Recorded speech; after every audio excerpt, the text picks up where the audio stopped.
জান্নাত মানে কি? যা ইচ্ছা তাই করতে পারবেন। জান্নাত মানে কি? আপনি চাচ্ছেন আল্লাহ আমি এখন একটা খামর চাই, শরাব আপনার সামনে হাজির, চিন্তা করার সাথে সাথে। জান্নাত মানে কি? আল্লাহ আমি আপনাকে দেখতে চাই, আল্লাহকে আপনি দেখতে পারবেন। জান্নাত মানে কি? আপনি মধুর নহর, দুধের নহর, পানির নহর, শরাবের নহর, হুরেন আইন চতুর্দিকে ঘোরাফেরা করছে। একজন নিম্নমানের জান্নাতি, মানে সবচেয়ে শেষের দিকে যারা জান্নাতে যাবে, তাদের সাথেই দুজন করে হুরেন আইন, আহাল পরিবার তো আছেই, রেলমান পানপাত তুমি চারপাশে ঘোরাফেরা। জান্নাত মানে কি? যেখানে যা ইচ্ছা তাই করা যাবে, বলার কেউ নাই, বাধা দেওয়ার কেউ নাই, সেখানে কোনো মৃত্যু নাই, সেখানে কোনো অহেতুক কথাবার্তাও নাই, কোনো গাল গল্প নাই, কোনো মিথ্যা নাই, কষ্টের ক্লেশ মাত্র নাই, থুতু ফেলতে হবে না। জান্নাত মানে থুতু ফেলতে হবে না। জান্নাত মানে হাঁচি হবে না, নাক ছাড়তে হবে না। জান্নাত মানে ইস্তেঞ্জা, পেশাব পায়খানা করার টেনশন নাই। মানুষ খাবার খাবে, একটা ঢেকুর তুলবে, বাস খাবার হজম হয়ে গেছে। আর জান্নাতের সবচেয়ে বড় বিষয়টা কি? আল্লাহ পাককে আমরা এই চোখ দিয়ে দেখতে পারবো।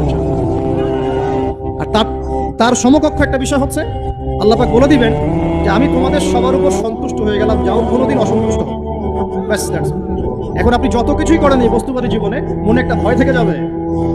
আপনি বিশ্ব নেতা হয়েছেন, বড় শিল্পপতি হয়েছেন, পলিটিশিয়ান হয়েছেন, ইকোনমিস্ট হয়েছেন, মনে একটা ভয় থেকে যাবে যে মরতে আমাকে হবে, আল্লাহ আমাকে ধরবেই, হিসেব আমাকে দেওয়া লাগবেই, কবরে আমাকে একাই যাওয়া লাগবেই, আমাকে কিয়ামতের মাঠে দাঁড়াতে হবে আল্লাহর সামনে। মনে একটা ভয় কাজ করে, যদিও বাইরে মানুষ দেখায় যে কোনো ভয় নাই।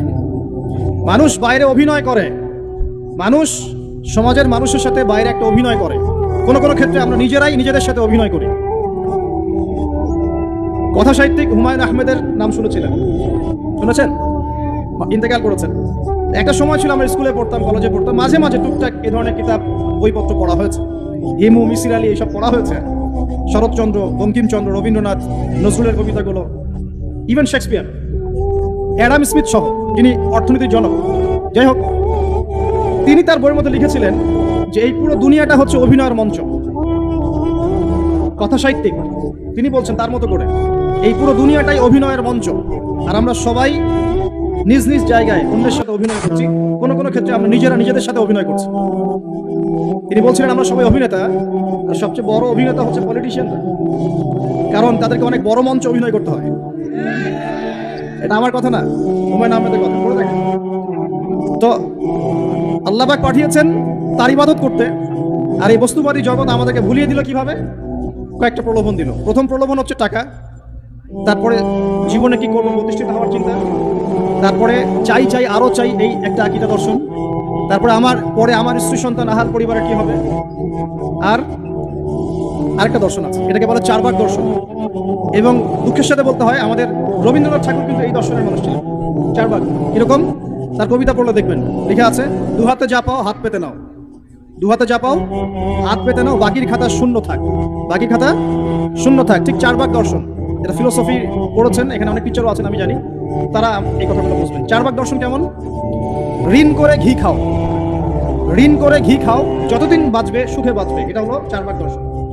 তো দু হাতে চাপাও হাত পেতে নাও, বাকির খাতা শূন্য থাক, মিল আছে না? ঋণ করে হলো ঘি খান, যেভাবে হোক ঘি খান, মানে ঋণ করে হলো ঘি খান, যতদিন বাঁচবেন সুখে বাঁচবেন। তাহলে এই দর্শনগুলো বস্তুবাদী না? বুঝতে পারছেন কিনা? মেটেরিয়ালিজম, বস্তুবাদিতা, মানে আপনি চোখের সামনে যা দেখছেন এই দুনিয়া, যেভাবে হোক অর্জন করে নেন, বাকির খাতা শূন্য থাক। ইসলামিক কনসেপ্ট এর টোটাল ডিফারেন্ট কনসেপ্ট। ইসলামের ঈমান, আকীদা, ইসলাম, পরকাল, মুহাম্মদ সাল্লাল্লাহু আলাইহি ওয়াসাল্লামের আদর্শ সম্পূর্ণ ডিফারেন্ট। আমরা বলি কি এই দুনিয়াতে আমরা মুসাফির, দুনিয়াতে আমরা কি মুসাফির, কে কতদিন থাকবো কোনো ঠিক নাই। নবীজি বলছেন, হে আব্দুল্লাহ বিন ওমর, তুমি দুনিয়াতে মুসাফিরের মতো থাকো, সকালবেলা উঠলে সন্ধ্যার অপেক্ষা করো না, সন্ধ্যাবেলা হলে সকালের অপেক্ষা করো। দর্শনের মধ্যে কত পার্থক্য না, আকাশ পাতাল পার্থক্য না? এখন যদি এই বস্তুবাদী দর্শন দিয়ে আপনি চলাফেরা করেন, তাহলে তো আপনার লাইফের অ্যাম্বিশন হবে একটা ফ্ল্যাট, আর ওটা এনি হাও আপনাকে অ্যাচিভ করতে হবে, legal way or illegal way, আপনাকে অ্যাচিভ করতেই হবে, যেহেতু আপনার মোটিভটা হচ্ছে মেটেরিয়ালিজম, বস্তুবাদিতা। আর নবী সাল্লাল্লাহু আলাইহি ওয়াসাল্লাম কি বলছেন? সকালে ঘুম থেকে উঠলে সন্ধ্যার অপেক্ষা করো না, সন্ধ্যাবেলায় থাকলে সকালের অপেক্ষা করো না। তুমি দুনিয়াতে মুসাফিরের মতো থাকো, তোমার যতটুকুতে দুনিয়া চলে যায় এতটুকুতে সন্তুষ্ট থাকো। আল্লাহ পাক বলছেন, পুরো দুনিয়ার দাম আমার কাছে যদি একটা মাছির পাখার সমান হতো, তাহলে এই দুনিয়াতে কোনো কাফের মুশরিক পানি পান করতে পারতো। তার মানে এই দুনিয়াতে যা করো করো, আমার তো কোনো দামই নাই দুনিয়া, কালকেই তো আমি দুনিয়া ধ্বংস করবো। আর ওই যে দুই জাতির কথা বললাম, জিন এবং মানব জাতি, আপনারা সূরা আর রহমান পড়বেন। রহমান নামটা অনেক ব্যাপক, দয়াময়ের নাম, তার মানে আল্লাহ পাক মার্সিফুল, মোস্ট মার্সিফুল।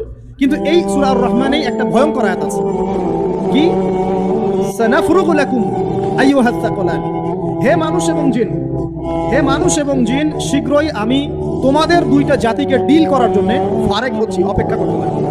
মানে আল্লাহ পাক কুল্লু ইয়াউমিন হুয়া ফি শাআন, মানে আল্লাহ পাক কি করেন, সব সময় তার কাজে ব্যস্ত আছেন।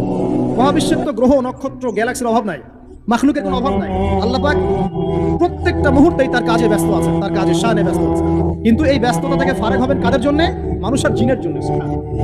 মানুষ আর জিনের জন্য আল্লাহ পাক বলেন সানাফরুগু লাকুম আইয়ুহাস সাকলান, দাঁড়াও, দুনিয়ার মধ্যে এই সব করে বেড়াচ্ছ, তোমাদের দুই জাতির জন্য আমি অচিরেই ফারেক হব ইনশাআল্লাহ। ওইটাই হলো কিয়ামতের দিন। যদি ওই দিনটা আমরা মাথায় রেখে চলি, ইনশাআল্লাহ আমরা কেউ বস্তুবাদী হব না ইনশাআল্লাহ। আল্লাহ পাক আমাদের সবাইকে দুনিয়া মুসাফিরের মতো থাকার তৌফিক দান করুন।